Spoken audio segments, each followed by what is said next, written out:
sendero y un ángel maligno se me apareció y me quería llevar a otro sitio. No, yo no dejé que me apartase, yo pertenezco a Dios y a Él quiero volver. Me alumbrará hasta la luz celestial.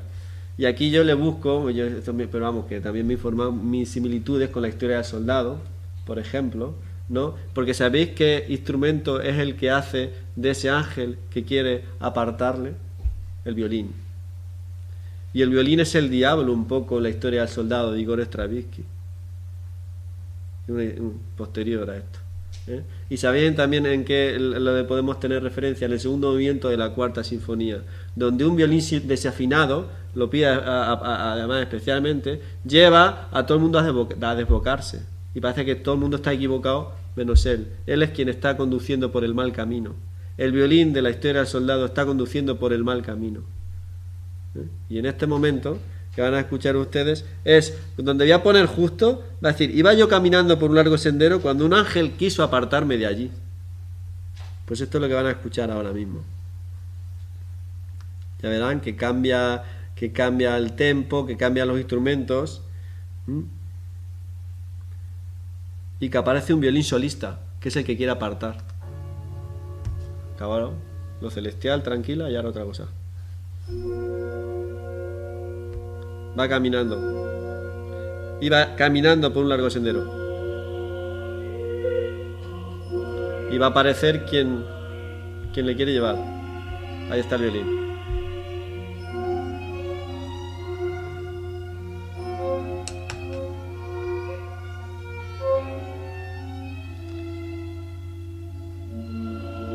Ya ves. No, yo pertenezco a Dios. El violín fuera. No, tú no me engañas.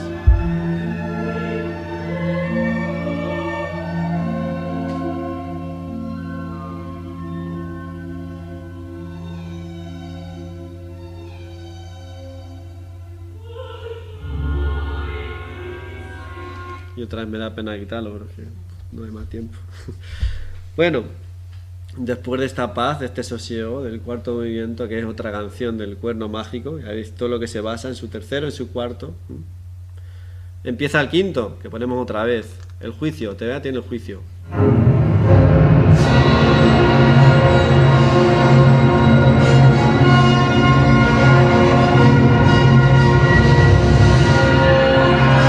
¿Sabéis qué dice él en la indicación? Lo dice, que os decía antes.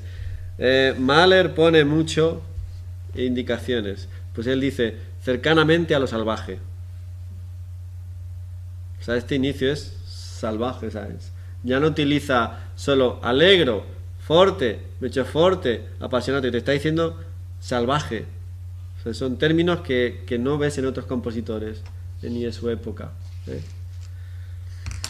Esto que decía del tercero es el movimiento en el que mayor masa orquestal utiliza y que evidentemente para mí también ha sido más complicado de transcribir, porque cuanto más instrumentos tienes, pues más difícil te resulta transcribir. Es el juicio final, aterrador, etcétera, nos recuerda al tercero. Sin embargo, luego tiene un tema secundario en el minuto 13-20, porque dura 35, ya digo, dura 35, que luego va a repetir la contralto, con lo cual también le da unidad. Suenan instrumentos de lejanía, cosa que le encantaba también a él, y en esos instrumentos de lejanía está sonando un tema muy lírico, muy bonito, contrastante a este, pero esos instrumentos de lejanía que él pide que estén fuera del escenario, ¿cómo ven al director? Generalmente con cámaras, y si no, en aquella época no había cámaras, pues se ponían en partes que pudieran ver al director, porque si no es imposible ir juntos. Entonces suena por un lado una cosa y por otro lado mezcla la fanfarria, el choque que él tuvo con el organillo. Entonces está sonando una cosa ahí y de golpe está una cosa ferial, es que es de feriantes, ¿no? Y el efecto de lejanía que hace, pues como que tú estás allí, pero lejos, como cuando tú estás en casa, joder, el ruido de la feria, ¿no? Un poco esa es la idea, ¿no? A ver si lo escuchan eso. El minuto 13-20. Le encantaban mucho los efectos de lejanía. Es el primer compositor que lo utiliza. Pues una cosa es utilizar instrumentos en una ópera dentro, en escena sería, ¿no? Banda interna que se llama. Y otra cosa es que en la orquesta la gente se vaya afuera. Y yo recuerdo cuando esto lo vi en Valencia, que veías a los trompas, los trompetas, esa gente está así se pasa 80 minutos de concierto así, sentados. Cuando llega su momento, están viendo al director con su cámara de televisión y el director le da la entrada, y los otros se supone que le van a hacer caso y entra, va, si no entran es un caos aquello. Claro, bueno, caos parece más casi pero fíjense que suena el tema tan lírico a partir de ahora. Y van a escuchar la lejanía y la percusión.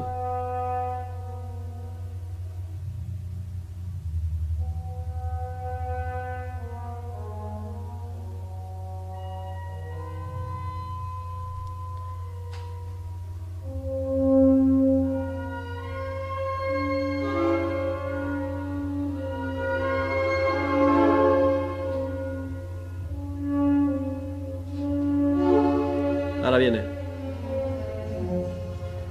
¿Sabéis?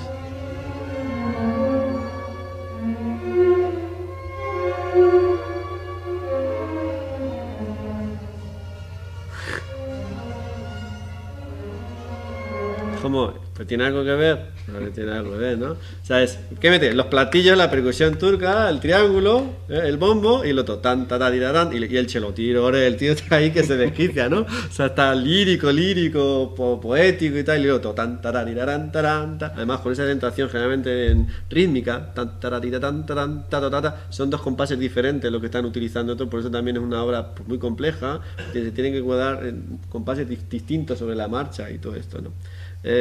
Bueno, y ahora, antes ya de que entre el coro, porque esto está todo el juicio final y todo esto, ¿no? Fíjense qué sensación tan maravillosa crea antes de que el coro diga resucitarás. El coro entra en el minuto más o menos 19, entre el 20, depende de los tempos que lleve siempre, ¿no? Qué momento, yo diría, fantasmagórico, asustadizo, etéreo, pastoril también con los flautines, ¿eh? Y esto es lo que precede a la seguridad, a la rotundidad de la resurrección. ¿Qué precede? La duda absoluta. Muchos cambios de compás, los instrumentos que parece que están perdidos, parece que tú lo escuchas y no has visto la partitura y dices, están perdidos. El mío también dice, si la gente no conoce un poco, se cree aquí que cada uno va por su lado, porque es la sensación y eso es lo que quiere conseguir Mahler, ¿no? Aquí una desaparición igual, que le encanta, lo que dijimos antes. Ya los instrumentos al nada, a las síncopes. Y ahora empieza esto. Lo fantasmagórico, que lo inicia ya con el bombo. Y con la trompa de lejanía, que anuncia que va a pasar algo. El bombo siempre sonando de fondo, dándole ese colchón. Y ahora van a empezar instrumentos como a tocar cada uno por su cuenta. De viento, todos. Como quiere conseguir algo un poco etéreo, celestial con el viento.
Se tira así un ratillo, que ya digo que es lo que precede. Han tenido la sensación de pérdida de cada uno, atmosférica, ¿no? Algo etéreo. Pero después de esto, de estar perdidos, utiliza el coro que él escuchó en el entierro de Hans von Bülow. y utiliza este coral, tal cual, que él lo orquesta y le sirve para acabar su sinfonía, cuyo inicio la había despreciado la persona que estaba allí difunta en ese momento. Le voy a leer solo un poquito. El Afester: resucitarás y resucitaréis. Cenizas mías, tras breve reposo, vida inmortal te dará quien te llamó. Fuiste sembrado para florecer de nuevo. El Señor de las cosechas reúne las gavillas de nosotros, los que morimos. Ten confianza, corazón mío, ¿no? Pues esa música, esa letra tan maravillosa además, ¿no? Suena así. Después de toda esta incertidumbre, acabó el viento y haré un parón y entra el coro. Aufersteht, resucitaréis. Esto es el coral tal cual él escuchó en el entierro, pero se basa en esto y con lo que hacen tanto, para lo desarrollan.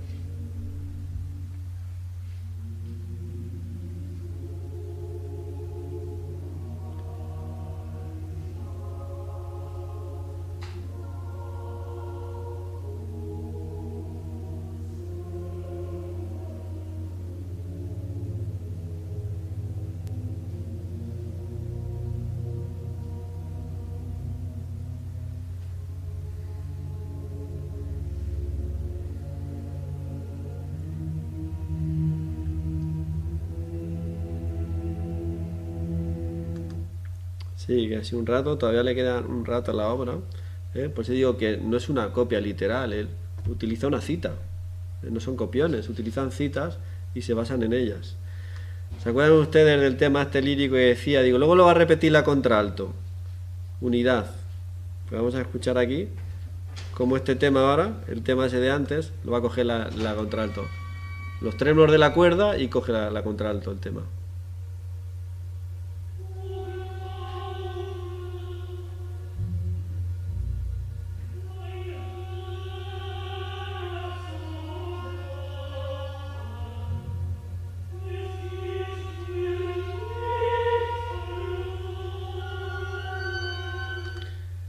Tuyo cuanto amaste, por lo que luchaste. Créeme, no naciste en vano. Es lo que está diciendo ahora ella, que eso lo deja ella, ¿no? Y bueno, le voy a poner el momento final de la sinfonía, que todo esto ya por supuesto todo esto es de Mahler. Ya digo que él solo cogió una cita del coral de Graun y ya está, no hizo nada más. Este final que es apoteósico donde los haya, y es momento lloro. De verdad, este momento que cuando lo estás tocando, lo estás escuchando, si la sensibilidad te sale por todos lados, y claro, acaba el coral brutal con toda la orquesta tocando, con todo el coro, con todos los solistas. Impresionante. Fijaos que al coral este de Graun, aparte de que le añadió la música, etcétera, ¿sabéis qué le añadió? La resurrección realmente es un tiempo por llegar. Le añadió: mi tiempo está por llegar, su famosa frase.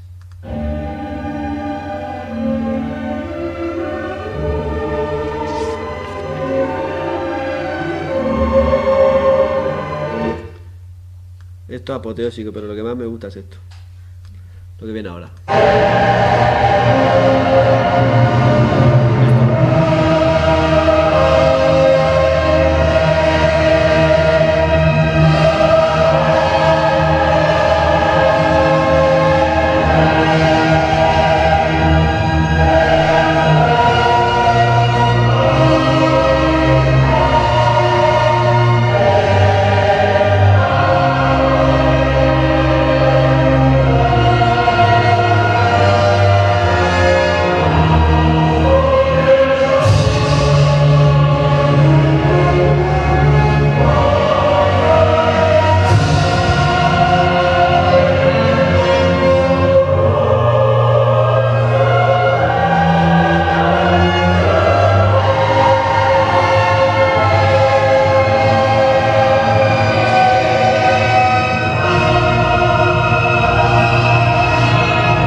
instrumento celestial, la campana.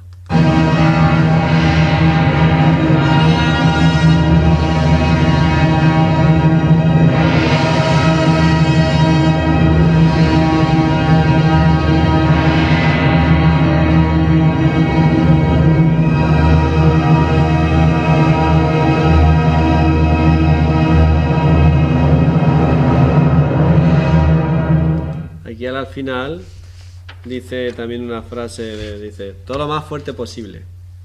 No te pone Fs. Dice, todo lo más fuerte posible. Bueno, me van a permitir ustedes después de esto solo 5 minutos sobre la diferencia entre lo que es esto y lo que es una transcripción, por qué se hace una transcripción y todas estas cosas. Ya que estoy aquí, pues vamos a aprovechar eso. Estas son las 2 primeras sinfonías de Gustav Mahler en la editorial Dover, que yo la compro porque es barata, está bien, pero es más barata. Es barata.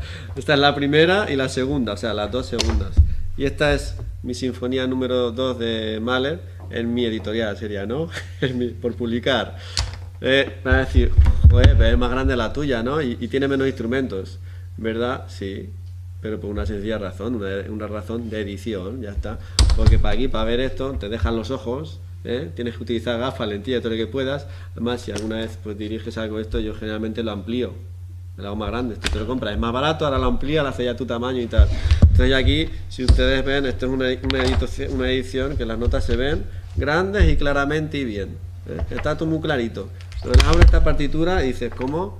Vale, no hay notas, claro, no es que hay muchas notas igual que aquí, pero ese es entonces pues digo, aquí es una versión y otra, la del maestro, porque es el maestro, este es el maestro realmente, este es el creador, es más, es una cuestión de editorial. Ahora, ¿por qué hacer una transcripción sobre esta obra, por ejemplo, ¿no? Bueno, yo acabo también de hacer una transcripción de la segunda de Brahms, que la hice hace poquito, que también está por hacer. Los grandes compositores han hecho transcripciones no solo de sus obras, para mayor o menor formato, sino de otros también. Es decir, Anton Weber hacía transcripciones de Bach, Bach hacía transcripciones de sí mismo, Beethoven hacía transcripciones de sí mismo, etc. ¿Por qué? Por las circunstancias sociales, culturales, musicales, lo que sea. ¿Qué se ha transcrito de Mahler? Porque nos tenemos que parar a pensar, es que Mahler, ponerlo en un escenario con lo que él pide en la partitura, es otro dato. ¿Sabéis cuántos instrumentos de cuerda pide? No pide un número. Dice todos los que pueda. No dice, porque a veces dice 16 primero, 14 segundos, pues él dice todos los que tenga la orquesta, todos. O sea, todos los que pueda. ¿Por qué? Porque tiene tantos instrumentos de metal que tiene que compensar, tanta percusión que tiene que compensar, ¿no? Entonces, esa es la cuestión, ¿no? Entonces, poner eso en una escena, en un escenario, ¿cuántos millones de pesetas, hablamos en pesetas, vale? 90, 100 músicos, coro gigantesco, solistas, etcétera. ¿Al alcance de quién está eso programar hoy en España? En España hablo antes. Orquesta Nacional de España, Orquesta Nacional de Cataluña, la OBC, Maestranza de Sevilla, Filarmonía de Galicia, y no sé si me dejo alguna. Y con refuerzos. Es decir, con gente que vaya allá a reforzar, porque eso vale pues 6, 7 millones de pesetas, poner esa obra allá arriba. Entonces tiene que tener la administración detrás, grandes orquestas, etcétera. Pues más o menos hace 100 años teníamos una situación parecida, porque estábamos previa Guerra Mundial, en mucha crisis, el propio Stravinsky estaba escribiendo para formatos más pequeños. Entonces se hizo mucho esto, es decir, pues vamos a grandes obras, pero más... Y el primer compositor que transcribió a Mahler fue un austriaco que vivía en Estados Unidos, que se llama Erwin Einstein. Y yo tuve la fortuna de dirigir, yo me enteré, estas cosas que hablas como mayor, y pues hay una reducción de la cuarta, además, y digo, ¿me está diciendo? Y dice, sí, está súper bien. Y esa era para 12 instrumentistas. Yo probé aquello, por supuesto lo alquilamos, eso estaba en alquiler, es un material que tienes que alquilar. Lo alquilamos, lo hicimos con la orquesta. A mí me encantó la experiencia porque aquello era Mahler de verdad, yo me sentía dirigiendo a Mahler de verdad porque guardaba la esencia, ¿no? Guardaba totalmente la esencia y escuchaba, evidentemente no estaba todo, pero estaba lo más importante, estaba lo sustancial de la partitura. Y yo desde aquel momento Dijo, oye, pues porque no me voy a yo a atrever o a tener esta asesoría. Bueno, eso lo hizo Erwin Einstein con el asesoramiento de Arnold Schoenberg, gran compositor del 20 que le sonará a muchos de ustedes. Pero no lo hizo Schoenberg, porque algunos dicen, has tocado la cuarta de Mahler en versión de Schoenberg. No es la versión de Schoenberg. Es la versión de Erwin Einstein de 1916, además revisada en 1990 por Alexander Platt. Esa es la que se hace, la que está deambulando por ahí. No, entonces, pero claro, la cuarta de Mahler es una obra más pequeña que esta, y ahí que dura unos 60 minutos. Es una obra que no tiene coro, y es una obra que no tiene trombones, es una obra que no tiene tuba. Si yo le digo la plantilla de la segunda sinfonía de Mahler es 10 trompas, 10 trompetas, 8 trombones, 4 tubas, 2 arpas, y si sigo, 4 flautas, 4 oboes, etcétera, etcétera.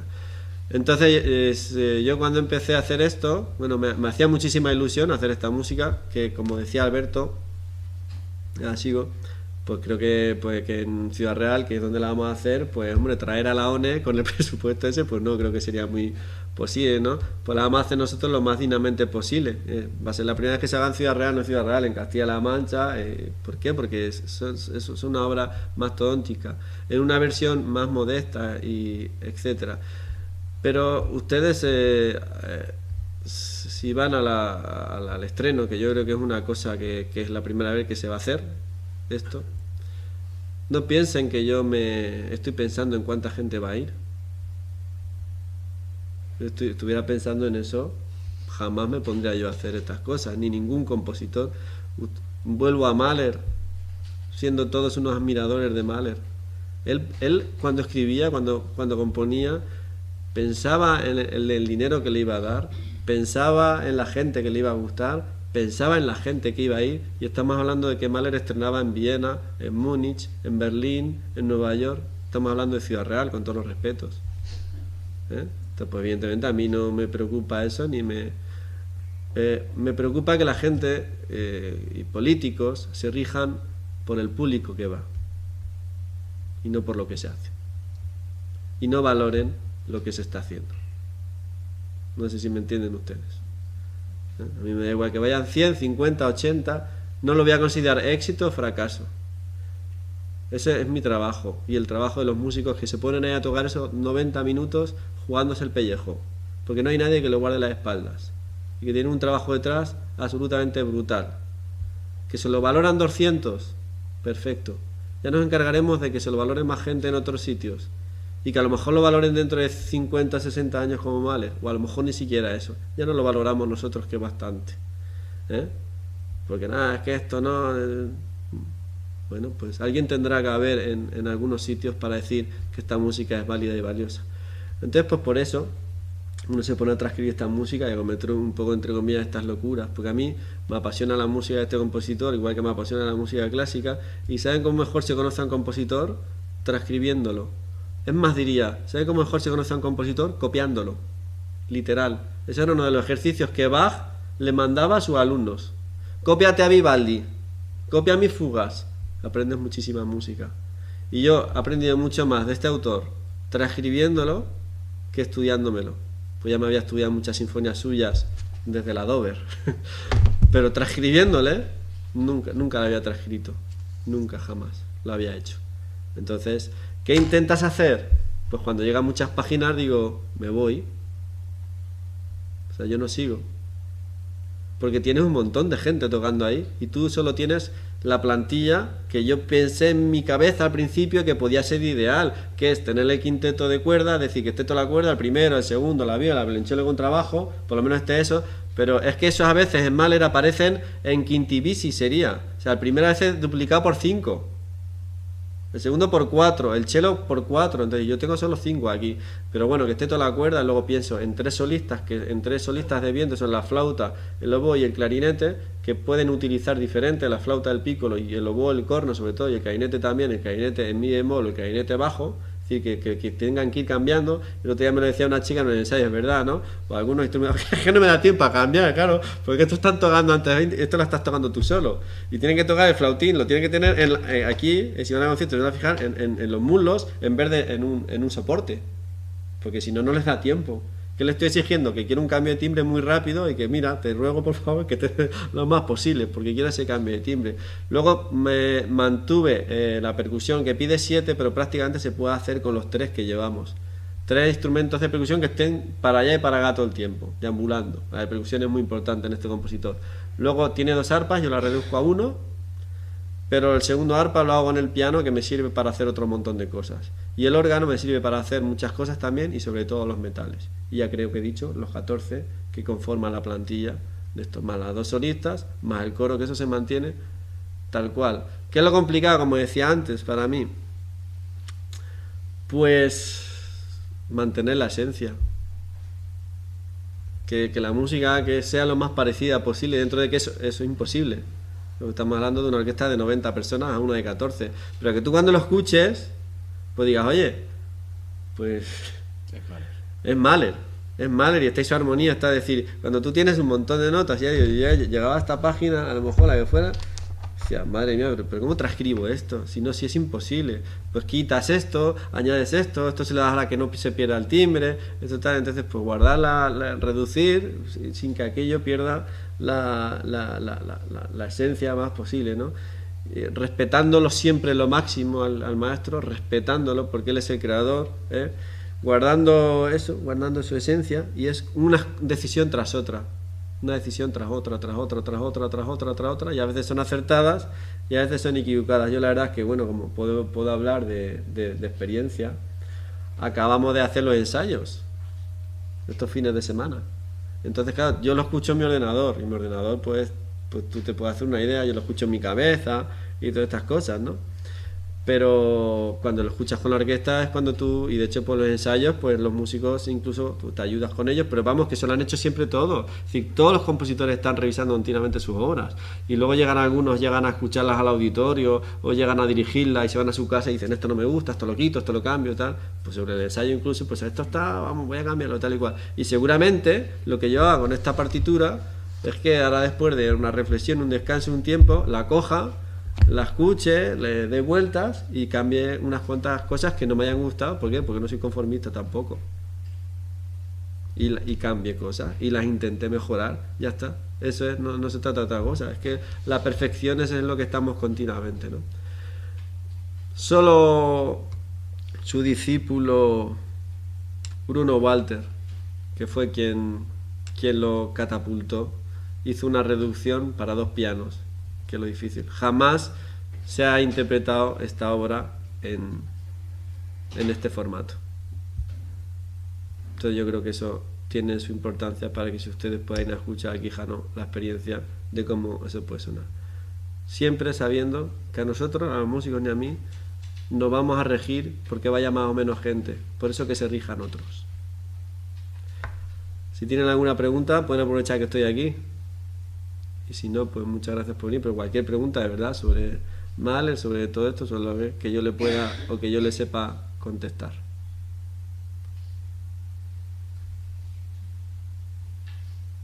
¿Todo está tan claro? Bueno, pues muchísimas gracias. Muchas gracias. Bueno, yo quiero agradecer a Paco el gran esfuerzo de poder escuchar en Ciudad Real esta obra, es decir, de convertir una obra que, como él ha dicho antes, aquí va a ser prácticamente imposible poder escuchar, poder traducirla para que el público pueda conocerla y a partir de ahí pues pueda aficionarse a lo mejor a Mahler, pueda conocer la obra en su versión original y reconocer pues eso, ese esfuerzo y también pues tu capacidad pedagógica para poder explicarnos, yo creo que de una forma tan amena, la sinfonía. Pues nada más, yo de nuevo agradecer, invitar a todos los que estáis aquí a que acudáis el sábado al teatro y que la disfrutéis, sabiendo ya todo lo que Paco nos ha dicho, que no ha sido poco, y yo creo que es todo muy interesante. Pues nada, muchas gracias y hasta otra ocasión. Muchas gracias.